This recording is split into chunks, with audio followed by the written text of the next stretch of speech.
Pour le magazine de ce dimanche, nous allons parler de l'orientation des élèves en seconde, de l'affectation des écoliers en sixième et de bourses scolaires de la sixième à la terminale. Est-ce qu'elle existe encore, cette bourse scolaire? Quand et comment est-elle payée? Bref, notre invité est M.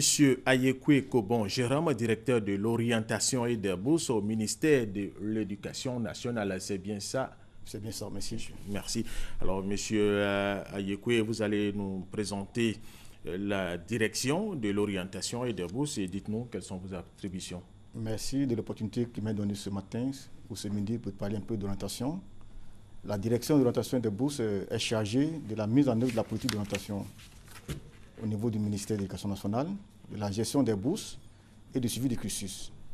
Pour conduire ces activités, elle dispose de 3 sous-directions. Il s'agit de la sous-direction de l'orientation scolaire, la sous-direction chargée de la gestion des bourses et la sous-direction du suivi du cursus. Voilà, en gros, ce qu'est la direction de l'orientation des bourses. Très bien.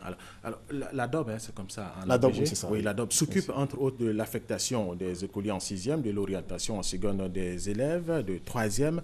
Alors certains parents d'élèves se plaignent de ce que leurs enfants, de plus en plus jeunes, on a des enfants en sixième qui ont à peine 10 ans, 11 ans, alors, sont affectés loin de leur lieu de résidence et que leurs vœux pour l'affectation ne sont pas pris en compte. Que répondez-vous à toutes ces récriminations?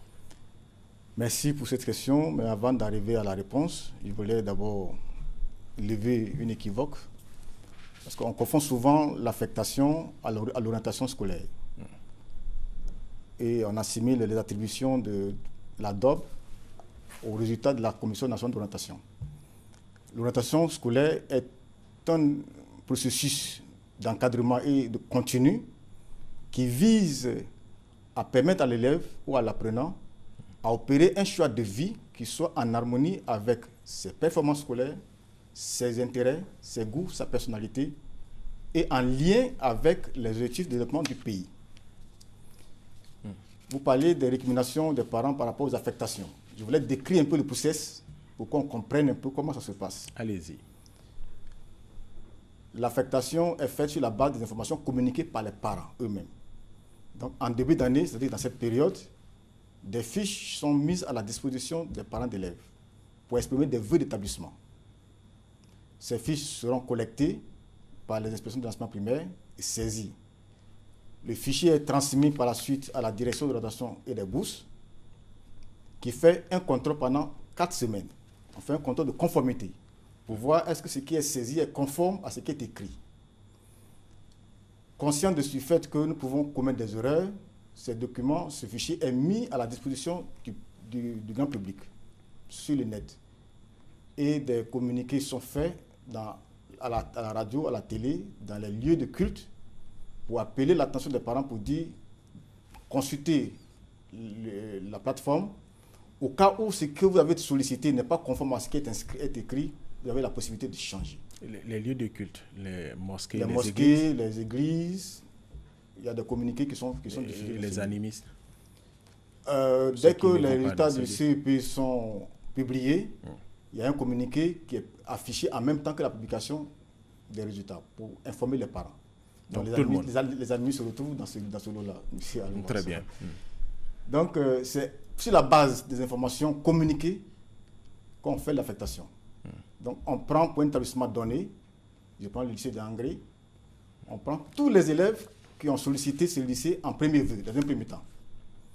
Si au plan national, il y a 1000 élèves qui ont demandé en premier vœu à aller au lycée d'Angré et que l'établissement ne dispose que de 400 places, on ne prend que les 400 premiers qui ont sollicité le lycée d'Angré. Vous pouvez avoir une moyenne supérieure à la moyenne de votre camarade qui a exprimé les premiers vœux, mais à partir du moment où votre vœu n'a pas été contrôlé et pris en compte, vous ne pouvez pas rentrer au lycée d'Angré. Donc c'est dans l'ordre prioritaire des vœux que les affectations sont faites. Alors, qu'est-ce qui peut expliquer ces récriminations qui découlent du fait que les parents ne sont pas satisfaits du lieu de résidence, du lieu d'affectation des élèves? Il y a des sources multiples. La première cause, c'est le changement de lieu de résidence pendant le déroulement des activités de la Commission nationale d'orientation. La deuxième source, c'est la non-implication effective des parents d'élèves dans le remplissage de ces fiches. La troisième source, c'est le remplissage de ces fiches par les élèves eux-mêmes, en fonction de leur intérêt. Donc, le lieu n'est pas d'incriminer les parents, mais... Vous disiez tout à l'heure que ce sont les parents qui doivent remplir. Oui, mais c'est que souvent, si les parents ne se préoccupent pas de remplir, l'élève remplit sans informer le père. Et comme lui, il a un ami qui est dans une localité ou dans une ville, il souhaite le retrouver et remplir en mettant ses localités. Parlant des élèves, qui eux-mêmes remplissent ces fiches au lieu et place des parents. Donc je demande aux parents eux-mêmes de remplir ces fiches et de les déposer par eux-mêmes à l'école.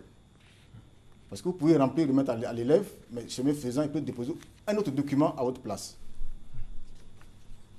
Donc voici les sources. Ils imitent la signature des parents. Oui, parce qu'il n'y a pas une base de données de signature pour confronter les signatures, pour voir est-ce que c'est la signature du parent ou non. C'est l'information qui est portée sur le document qui compte pour nous. Qu'en est-il du suivi de ces élèves par les conseillers d'orientation, les inspecteurs d'orientation? Je dis tout à l'heure, en définissant la mission de la direction d'orientation des bourses, que l'orientation est un processus continu d'encadrement du suivi psychologique. Les conseils d'orientation qui sont dans les différents établissements sont chargés d'identifier les difficultés liées à l'apprentissage de chaque élève et d'apporter une réponse. Voici la mission des conseils d'orientation. Très bien. Alors nous allons parler maintenant de bourses scolaires, mais avant nous allons suivre ce micro. Toto, regardez. Concernant la bourse, j'ai déjà touché ma bourse seconde, première. Et pour terminale, il reste à nous donner la date pour les retirer. En première année, on a eu à remplir les dossiers pour déposer. Et cette année, la liste des boursiers est sortie et j'ai vu qu'il y a mon nom. L'année passée, je n'ai pas pu déposer parce que je ne savais pas. Ça existe, mais c'est beaucoup plus sélectif. Les éléments qui sont pris en compte, généralement, on dit c'est la situation familiale, plein de choses comme ça. Je suis boursière, mais je n'ai jamais reçu ma bourse depuis la classe de 6e. Je me rappelle que chaque trimestre, quand on maintenait notre bourse, les éducatrices venaient nous faire signer. Mais ils ne nous ont jamais donné. Ils nous ont dit à la mairie, mais on est parti, ils ne nous ont jamais donné. Jusqu'à présent. En notre temps, la bourse existait, mais maintenant, je ne sais plus si ça existe effectivement. On attend par-ci, par-là qu'il y a certains élèves qui sont boursiers, mais la plupart ne sont pas boursiers, de sorte qu'on croirait que la bourse n'existe même pas. Il y a certains qui se plaignent pour dire qu'effectivement, ils ne savent pas sur quels critères se battre pour donner les bourses. Donc si on pouvait quand même vulgariser les informations sur ces critères, peut-être que ces élèves-là comprendront ou peut-être même pourront faire des efforts pour mériter ces bourses-là. Monsieur Ayokwe, vous avez suivi la jeune élève, elle est boursière depuis la 6e, mais elle n'a jamais perçu sa bourse. Mais comme elle n'a pas dit dans quelle classe elle est actuellement? Oui, c'est pas précisé, mais Mais je voulais dire... Oui, c'est pas précisé, mais elle est en année supérieure, certainement en 5e, en 4e ou en 3e. L'instrument de motivation supplémentaire qu'est la bourse qui a été instituée par l'État demeure. Et la bourse est toujours attribuée aux élèves méritants. Je dis bien aux élèves méritants. De la 6e jusqu'à en 3e, pour bénéficier de la bourse, il faut avoir au moins 12 de moyenne. 12 de moyenne. Mais pour prétendre renouveler la bourse, il faut avoir été bénéficiaire à l'entrée du cycle. Quand j'entre en 6e... En 6e, on peut avoir la bourse. J'ai la bourse. Si je n'ai pas la bourse en 6e, je ne peux plus avoir la bourse. Ce n'est qu'à partir de la seconde. De la seconde. C'est par cycle. C'est par cycle. Mais pour cette jeune dame-là, chaque année, apparemment, elle remplit des documents et puis il n'y a rien. Puisque comme elle est boursière depuis la 6e, si elle remplit les critères de performance, sa bourse est renouvelée automatiquement. Maintenant, le paiement des bourses se fait dans les trésoreries. Et chacune des trésoreries a des fortunes diverses. Ici à Abidjan, les bourses sont payées jusqu'en 2016. Mais nous sommes en discussion avec le directeur des affaires financières pour voir avec le ministère de l'économie et des finances dans quelle mesure les bourses pourraient être payées par anticipation à l'image des bourses hors Côte d'Ivoire. C'est un projet. Nous pensons que d'ici là, on va apporter une amélioration au paiement des bourses dans les différents établissements. Et pour cette jeune élève, est-ce qu'il y a quelque chose à faire? C'est possible? D'abord, il faut qu'on vérifie est-ce qu'elle remplit les conditions. Tout à fait. Donc, si elle nous écoute, qu'elle pourrait passer à la direction de l'action des bourses, à l'immeuble Alpha 2000, pour qu'on puisse voir est-ce qu'elle respecte les conditions et chercher à comprendre les raisons pour lesquelles elle n'a pas été payée. Alors, la bourse est estimée à combien? Depuis des années, à notre époque, dira-t-on, hein, c'était 12 000 francs chaque trimestre. Est-ce que c'est le même montant? Nous sommes en 2016. Je dirais, malheureusement ou heureusement, c'est le même montant. Heureusement parce que l'État de Côte d'Ivoire a réussi à maintenir l'existence de la bourse. Heureusement. Mais il ne faudrait pas voir le montant de la bourse. Quelle est la valeur symbolique de la bourse? Être boursier, vous fait de vous un élève différent de l'autre. Vous bénéficiez de l'appui de l'État. C'est un trait distinctif. L'État indique la voie. Il revient aux collectivités locales, régionales, aux mutuelles des villages et villes de mettre en place des systèmes de motivation des élèves de sorte à créer la concurrence au sein des élèves pour que la qualité soit de mise à l'école. Si chaque village, en 5 ans, octroie la bourse aux meilleurs bacheliers de leur localité pour aller en Europe, au bout de 10 ans, la Côte d'Ivoire va disposer de ressources humaines qualifiées, formées dans les grandes universités et écoles de l'étranger. Donc n'attendons pas que ce soit l'État seul qui fasse cet effort. L'État nous a indiqué la voie. Il revient aux entreprises, aux individus, aux collectivités d'emboîter le pas. Est-ce qu'il y a des entreprises en Côte d'Ivoire, vous en tant que directeur de l'orientation et des bourses, des entreprises qui suivent cet exemple? Aider des élèves volontairement. Comme je ne pourrais pas citer le nom, nous avons eu l'appui d'une fondation qui opère dans le domaine d'une téléphonie mobile, qui a mis à la disposition de 36 élèves qui partaient en seconde il y a 3 ans, des bourses, et avec les kits, les manuels scolaires, tout pris en charge. Il y avait 36, et pour renouveler la bourse, pour ces 36, il fallait avoir au minimum 14 de moyenne. Sur 36, en terminale, on a retrouvé 32 élèves. Ça veut dire que les élèves, cet instrument a permis aux élèves de se surpasser. On n'a perdu que 4 élèves chemin faisant, qui ont eu entre 12 et 13 de moyenne. Mais tout le reste, entre 16 et 17 de moyenne, qui ont tous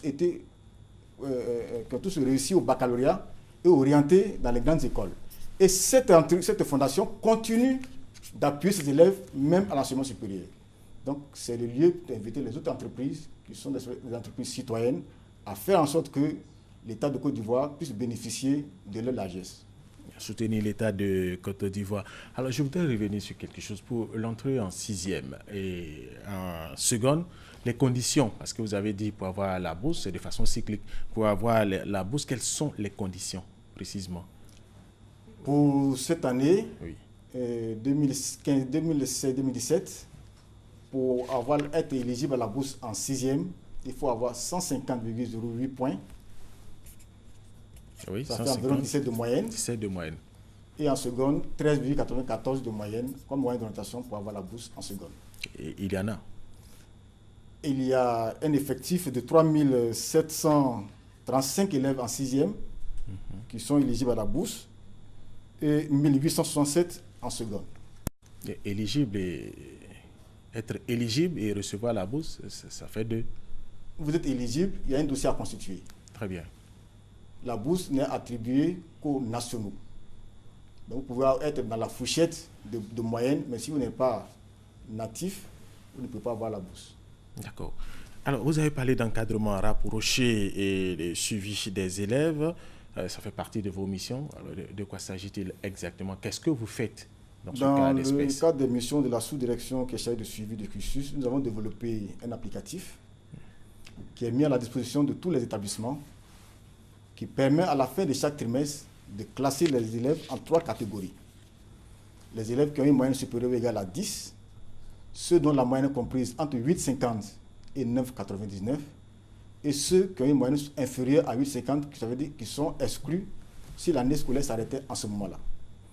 Et le chef d'établissement, entouré de l'ensemble de l'équipe éducative, analyse les résultats des élèves, cherche à comprendre pourquoi les élèves ont réalisé une telle performance et apporter les remédiations de sorte que les élèves puissent passer d'un groupe à un autre groupe. Alors, orientation, affectation des écoliers, des élèves, c'est tellement important. Est-ce que vous avez le personnel qu'il faut pour faire tout ce travail au niveau de votre direction? Si on parle en termes d'inspecteur d'orientation, le personnel est en nombre insuffisant. Mais on s'appuie toujours sur les éducateurs, les professeurs principaux pour conduire cette mission. Sinon, on dispose que de 860 inspecteurs d'orientation au plan national. C'est très peu, parce que le ratio, c'est un inspecteur d'orientation pour 600 élèves. On a 1 800 000 élèves. Donc, vous calculez, vous allez voir combien de conseils d'orientation il nous faut exactement. Mais nous trouvons des solutions palliatives en nous appuyant sur les professeurs principaux et les éducateurs pour conduire la mission d'orientation scolaire sur le terrain. Et parmi les solutions, vous avez des journées carrières. Nous avons des journées carrières dont la 5e édition va se dérouler à Bengourou cette année. Et je profite de l'occasion pour dire qu'à la 4e édition, la présidente de l'Association internationale d'orientation scolaire était en Côte d'Ivoire. Au regard de ce qu'elle a constaté au congrès de Madrid qui va se dérouler le 15 novembre, la Côte d'Ivoire est invitée à prendre la parole pour partager son expérience en matière d'orientation scolaire aux autres pays. Donc ça veut dire qu'il y a des résultats probants qui sont obtenus à ce qui se fait en Côte d'Ivoire. M. Alouassa. Merci beaucoup. Et c'est la fin de cet entretien, c'est également la fin de cette édition. Merci M. Ayekwe d'avoir répondu à nos préoccupations, mesdames et messieurs. Et c'est la fin de cette édition. Merci de nous avoir suivis et restez avec nous sur RTI 1.